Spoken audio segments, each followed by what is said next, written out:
Les gens vont nous respecter pour ce qui sera sorti de nos vies, pas pour nos prières. Ce qu'on appelle la productivité.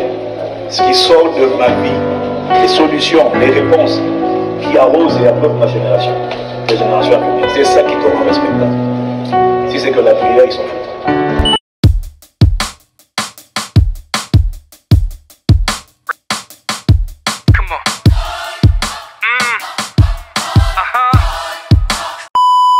Il y a quelqu'un ici qui se demande, mais c'est quoi le sommeil? On parle du sommeil depuis tantôt là. Qu'est-ce qu'il veut dire véritablement le sommeil? Est-ce que ça veut dire qu'on doit arrêter de dormir? Non, il ne s'agit pas d'arrêter de dormir. Au contraire, dormir c'est bien pour la santé. La question qu'il faut se poser, c'est tu dors après avoir fait quoi? Est-ce que tu dors par plaisir, par loisir, ou bien tu dors pour te reposer? La Bible dit dans Proverbes 6, 9 à 11, « Et toi, paresseux, combien de temps vas-tu rester couché? Quand donc sortiras-tu de ton sommeil pour te lever? Je veux faire un petit somme, dis-tu, juste un peu m'assoupir, rien qu'un peu croiser les mains et rester couché un instant.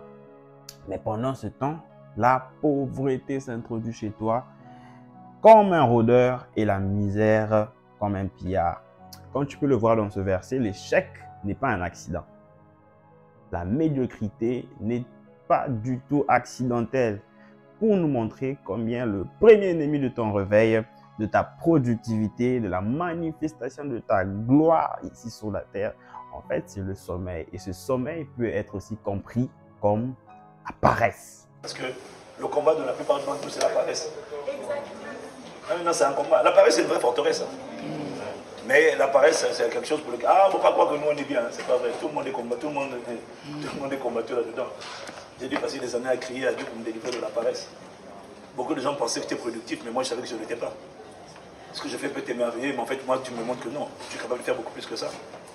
La paresse, un ennemi redoutable du réveil. La paresse, c'est le premier ennemi de ta productivité. Voyons donc Proverbe 26, 15 à 16. La Bible dit, le paresseux plonge sa main dans le plat, mais il est trop fatigué pour la ramener à sa bouche. Le paresseux se croit plus sage que cet homme qui parle avec bon sens. Regardez. Le paresseux, selon ce que la Bible dit, il plonge sa main dans le plat, mais il n'est pas en mesure de profiter de ce plat parce qu'il est trop fatigué pour la ramener dans sa bouche. Et je me suis rendu compte que si ce paresseux-là doit ramener véritablement quelque chose dans sa bouche, c'est-à-dire que ce plat n'est pas vide. Donc, ce plat a bel et bien des aliments. Et ces aliments-là peuvent être compris comme des grâces, des dons, des talents. En d'autres termes, on a reçu des grâces, des dons, des talents. Nous tous, ici qui suivons cette vidéo, mais simplement on est trop lazy pour les mettre en action. Je vois qu'ici, le problème, ce n'est pas le plat, mais c'est moi. Le plat, comme on le dit ici, il m'a déjà été servi. Parce qu'on dit qu'il plonge sa main dans le plat. C'est-à-dire que le plat est déjà servi. Le plat est à ma disposition. Mais je ressens une lourdeur dans ma main pour le saisir parce que je suis tellement fatigué. Et ces aliments, comme je l'ai dit, ce sont des grâces. Le plat n'est pas vide, les grâces sont des grâces. C'est-à-dire que dans d'autres termes, le paresseux, il a déjà, normalement, accès à la grâce, à la faveur de Dieu, mais il n'en jouit pas.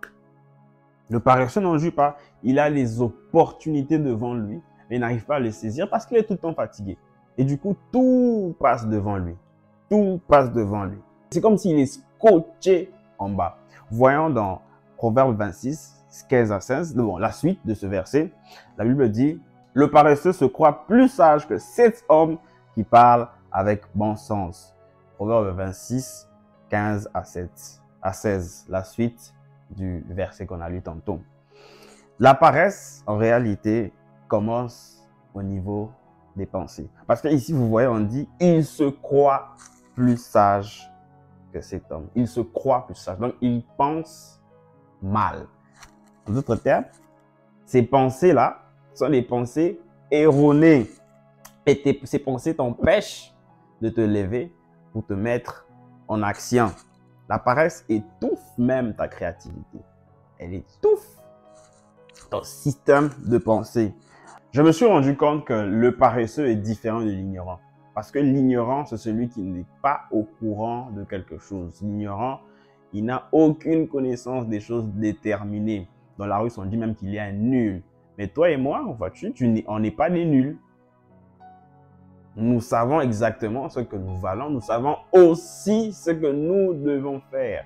Contrairement à l'ignorant. Dans la suite, non, plutôt dans Proverbe 13, 4, qui nous dit « L'âme du paresseux a des désirs qu'il ne peut pas satisfaire, mais l'âme des hommes diligents sera rassasiée. » Toi et moi, sincèrement, il faut l'avouer, on sait déjà ce que nous devons faire. N'est-ce pas?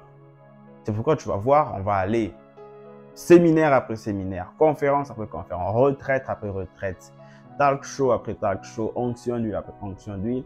Mais il n'y a toujours pas de changement parce que, tu vois, on ne passe toujours pas à l'action. Sachant qu'on a déjà reçu des paroles, des instructions claires sur ce qu'on doit faire, sur par où on doit aller, par où on doit commencer. Il n'y a toujours pas de changement parce qu'on est pris par la paresse, malheureusement, par la paresse. On dit Amen, on est content, on sait que Dieu a parlé, mais il n'y a toujours pas de résultat parce qu'on n'est pas toujours par l'action. Tu vois qu'ici, le problème, ce n'est pas l'ignorance, mais c'est l'inaction. Et cette inaction-là, elle n'est pas du tout naturelle. Regarde dans 1 Thessaloniciens 5, 17, la Bible nous dit « N'entravez pas l'action de l'esprit. Ne l'empêchez pas de vous éclairer. Ne laissez pas son feu s'éteindre sur vous. » C'est pour nous montrer combien c'est la volonté de Dieu que tu sois éclairé. C'est dans sa volonté que tu brilles, que tu impactes ta génération. Et s'il y a une chose qui fait véritablement obstacle à la parole de Dieu, à la manifestation de cette parole dans nos vies, on doit se l'avouer, ça ne peut pas être une mauvaise habitude, c'est une forteresse, un esprit méchant qui veut nous empêcher à obéir à la parole de Dieu. Et pour la dégager, ce n'est pas avec une bonne motivation, ce n'est pas par des checklists ou des conseils ou whatever, c'est de manière très spirituelle. C'est-à-dire qu'à partir de maintenant, nous voyons que la paresse n'est pas une mauvaise habitude, c'est une forteresse. Et la forteresse, pour la dégager, de la même manière qu'on chasse les démons, de la même manière qu'on est premièrement conscient de notre identité en Christ, pour se fâcher contre quiconque veut avoir la main sur nous, de la même manière, on doit se lever dans la prière pour dégager la paresse. Dans le nom de Jésus, je vois la paresse te quitter. Amen.